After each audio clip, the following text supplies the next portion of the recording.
बीना अच्छी नहीं थी। बीना के साथ जो कुछ तुमने किया तुम्हें पछताने की कोई जरूरत नहीं। निहाल कहता है कि मुझसे बहुत बड़ी गलती हुई है।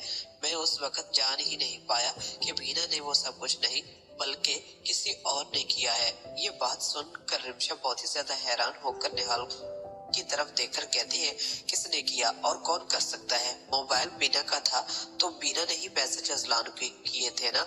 दूसरी तरफ अब आप ये भी देखने जा रहे हैं कि रिफत के पास मिद्दत आकर कहती है कि मैं अच्छी तरह से जानती हूँ कि रिमशा बेइंतहा निहाल से मोहब्बत करती है, लेकिन निहाल को जिस दिन हकीकत का पता चलेगा तो मैं अच्छी तरह से जान चुकी हूँ कि वो रिमशा को अपनी जिंदगी से निकाल देगा और उस दिन मुझे बहुत ही ज्यादा अफसोस होगा। ये सब कुछ आप आने वाले एपिसोड में देखने जा रहे हैं। दोस्तों चैनल को सब्सक्राइब कर लें।